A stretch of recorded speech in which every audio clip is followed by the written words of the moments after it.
오늘 하나님께서 주시는 말씀은 요한복음 20장 24절부터 29절까지입니다. 12제자 중에 하나로서 디두모라 불리는 도마는 예수께서 오셨을 때에 함께 있지 아니한지라. 다른 제자들이 그에게 이르되 우리가 주를 보았노라 하니 도마가 이르되 내가 손의 못자국을 보며 내 손가락을 그 못자국에 넣으며 내 손을 그 옆구리에 넣어보지 않고는 믿지 아니하겠노라 하니라. 여드레를 지나서 제자들이 다시 집 안에 있을 때에 도마도 함께 있고 문들이 닫혔는데 예수께서 오사 가운데 서서 이르시되 너희에게 평강이 있을지어다 하시고 도마에게 이르시되 내 손가락을 이리 내밀어 내 손을 보고 내 손을 내밀어 내 옆구리에 넣어보라. 그리하여 믿음 없는 자가 되지 말고 믿는 자가 되라. 도마가 대답하여 이르되 나의 주님이시요 나의 하나님이시니이다. 예수께서 이르시되 너는 나를 본고로 믿느냐? 보지 못하고 믿는 자들은 복되도다 하시니라. 아멘. 우리나라가 광복을 맞이하던 해인 1945년 12월 어느 날이었습니다. 이집트의 한 농부가 카이로에서 남쪽으로 500km 떨어진 날강 상류 나그 함마디 상기슭에서 땅을 파다가 토기 항아리를 발견했습니다. 그 항아리 안에는 오래된 파피루스 문서가 보관되어 있었습니다. 농부는 항아리 속 파피루스 문서들을 시장 골동품상에게 팔아 담배, 설탕 등을 구입했습니다. 이 문서가 바로 1947년에 발견된 사해 두루마리 성서와 함께 성서 고고학상 최대의 성과로 불리는 도마복음서입니다. 그런데 왜 도마복음이 상기슭 땅 속에 들어있었을까요? 학자들은 니케아 공의회 의결 때문이었을 것으로 추정합니다. 325년 니케아 공의회에서는 아타나시우스파에 의해 선별된 27권의 기독교 문헌들을 신약 성경의 정경으로 공인했습니다. 그리고 27권 이외의 모든 책들을 파기 처분하라는 명령을 내렸습니다. 그 여파로 이집트에 있던 기독교 최초의 수도원 파코미우스 수도원 수도성들이 27권 이외의 책들을 수도원 도서관에서 몰래 빼내 항아리에 밀봉했습니다. 그리고 나중에 찾기 쉽도록 산기슭 큰 바위 밑에 있는 땅 속에 숨겼습니다. 그 문헌들이 바로 도마복음서를 비롯한 나그 함마디 문서입니다. 발견된 도마복음은 기원 후 300년 이후 필사한 것이지만 최초 도마복음이 쓰여진 것은 대략 기원 후 100년경으로 봅니다. 요한복음과 비슷한 시기입니다. 기존의 복음서들이 예수님의 이적을 비롯해 종말, 부활, 믿음, 심판, 대속 같은 것을 기록하고 있는 것과는 달리 도마복음은 예수님의 어록 중심으로 기록되어 있습니다. 대신 우리 속에 빛으로 계시는 하나님을 아는 것, 그 깨달음을 통해서 새 사람이 되는 것을 강조합니다. 공간복음에 나오는 예수님 말씀과는 50% 정도 일치합니다. 이런 부분을 보며 어떤 학자들은 도마복음이 당시 유행했던 영지주의 사상을 받았다고 합니다. 그래서 깨달음을 통한 구원을 주장한다고 봅니다. 하지만 좀 더 다른 시각에서 보면 이렇게도 생각할 수 있습니다. 예수님의 부활과 승천 후 70여 년이 지나는 동안 믿음만을 강조하고 예수님의 이적을 중시하다 보니 정작 말씀을 깨닫고 그 말씀을 따라 사는 것이 뒷전이 되었던 겁니다. 그래서 말씀을 통해 새로운 자아로 태어나야 한다는 것을 강조했던 것으로 볼 수 있습니다. 마치 야고보스가 행함이 없는 믿음은 그 자체가 죽은 것이라고 선언했던 것처럼 말입니다. 2주 전 도마복음서를 쭉 읽어보았습니다. 모두 114절로 구성되어 있는 도마복음은 정경에도 외경 안에도 들지 못한 위경입니다. 그럼에도 불구하고 그 속엔 기독교 신앙의 기본에 충실한 메시지들이 가득했습니다. 처음부터 끝까지 깨달음을 통해 내 속에 있는 천국, 내 속에 있는 하나님, 내 속에 있는 진짜 나를 발견함으로써 자유와 해방을 얻고 새 생명으로 태어나라고 강조합니다. 군데군데 웃음 짓게 만드는 구절도 있었습니다. 예를 들어 13절의 내용입니다. 제가 읽어 드리겠습니다. 예수께서 제자들에게 말씀하시니라. 너희는 나를 다른 사람과 비교해서 내가 누구와 같은지 나에게 말해보라. 시몬 베드로가 예수님께 말씀드렸다. 스승님은 정의로운 천사와 같습니다. 마태가 예수님께 말씀드렸다. 스승님은 현명한 철학자와 같습니다. 도마가 예수님께 말씀드렸다.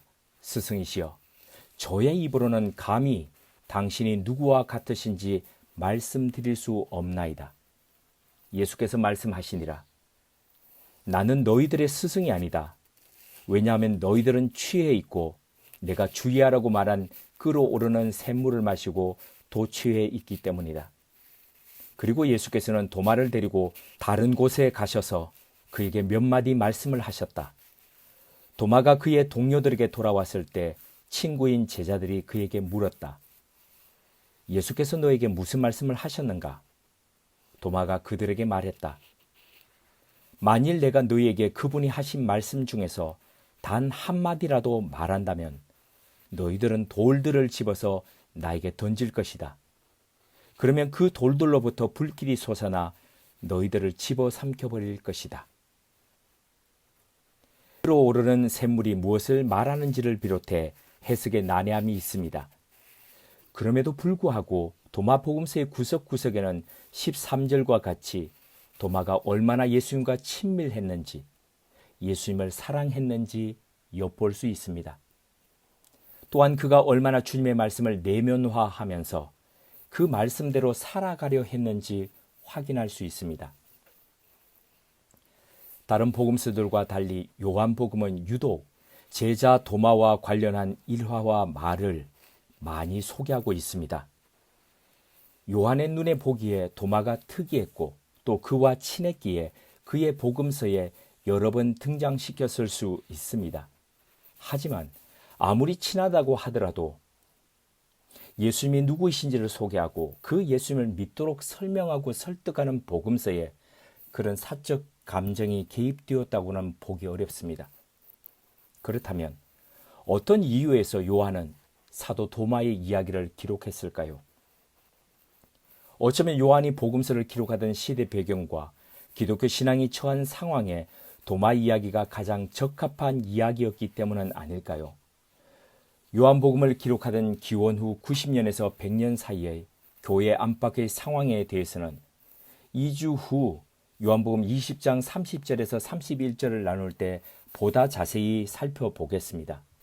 오늘은 29절 말씀과 관련한 배경 상황을 말씀드리겠습니다. 29절을 다시 봉독하시겠습니다. 예수께서 이르시되 너는 나를 본고로 믿느냐? 보지 못하고 믿는 자들은 복되도다 하시니라.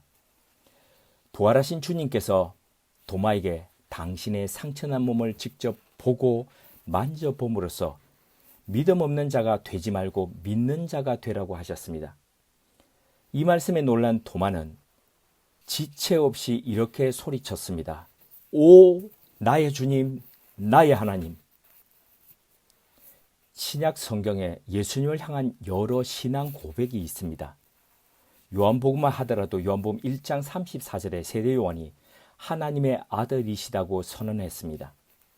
요한복음 1장 49절엔 당신은 하나님의 아들이시요 당신은 이스라엘의 임금이로소이다는 나다나엘의 고백이 있습니다.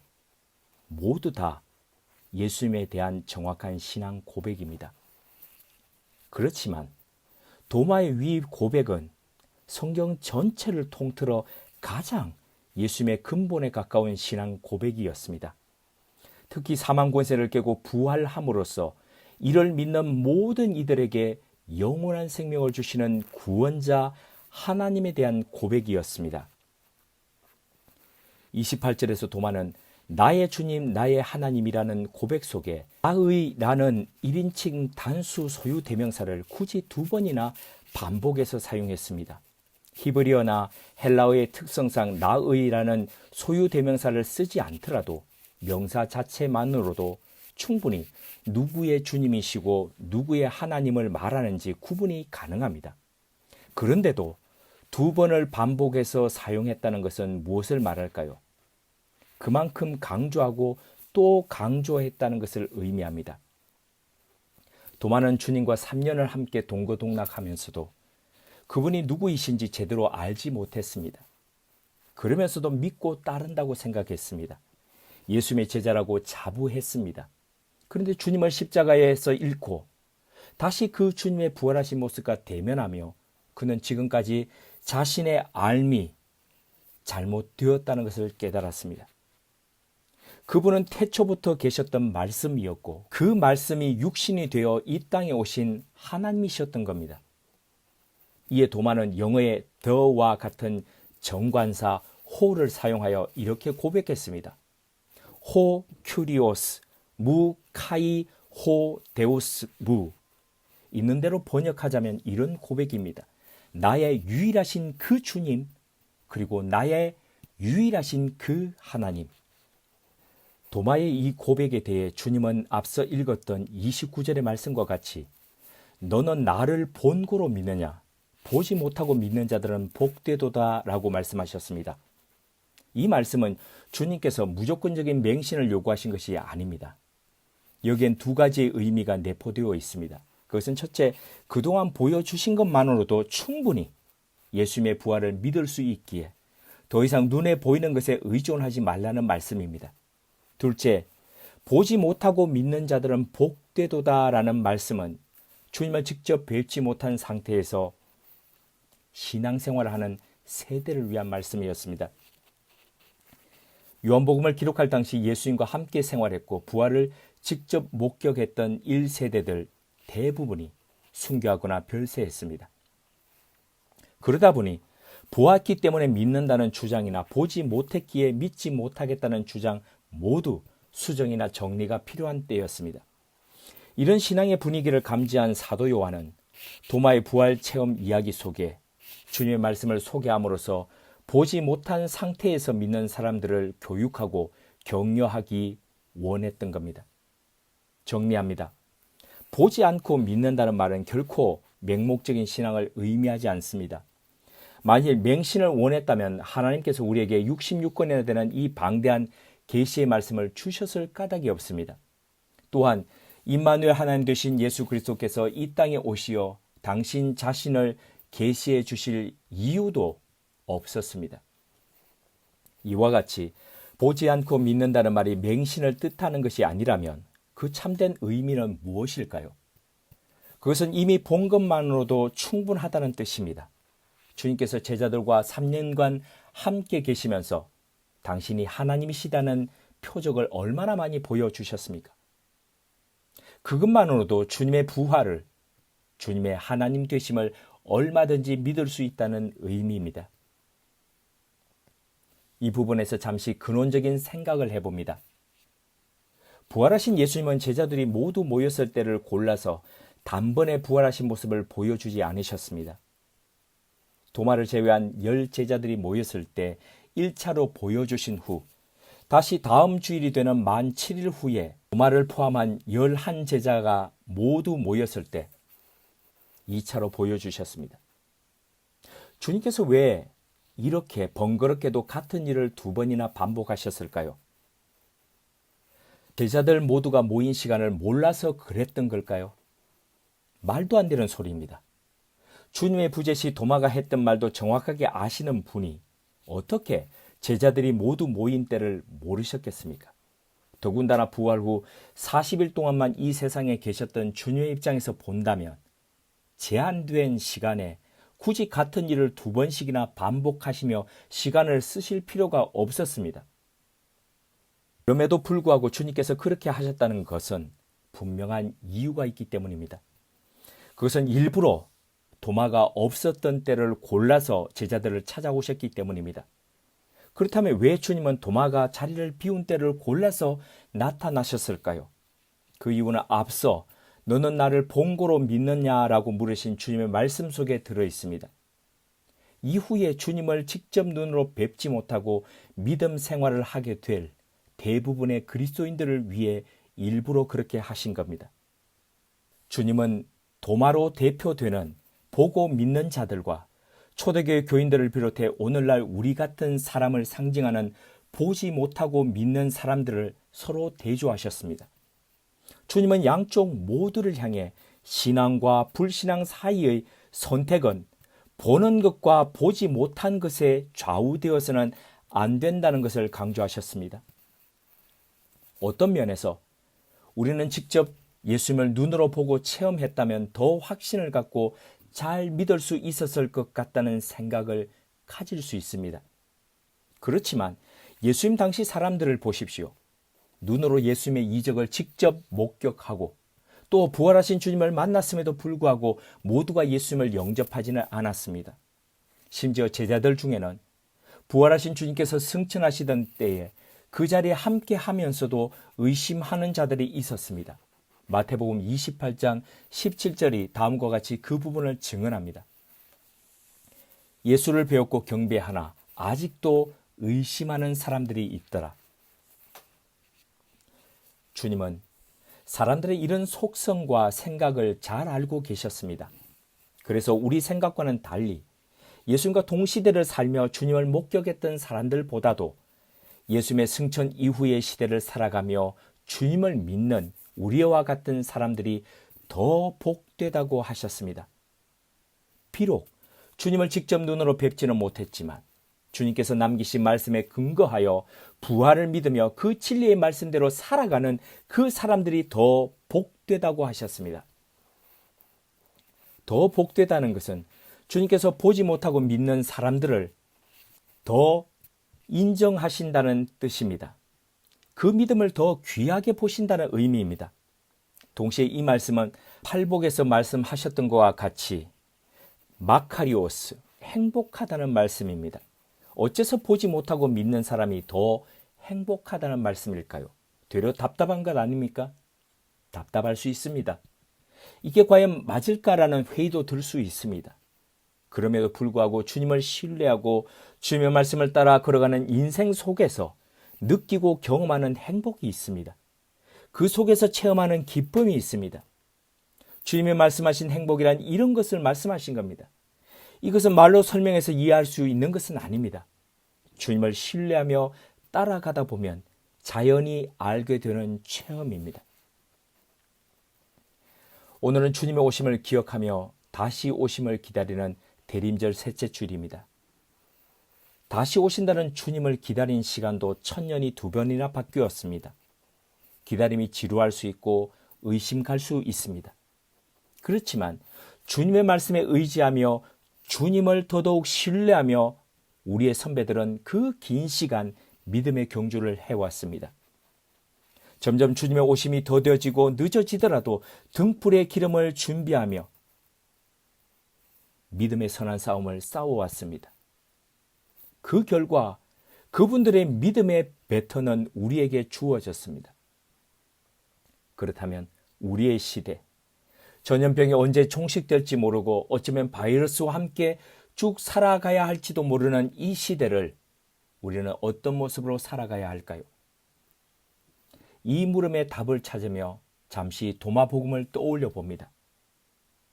도마복음은 내가 바로 살아계신 하나님의 아들, 딸이라는 사실, 내 속에 하나님을 모시고 있다는 사실을 깨닫고 기억하라고 합니다.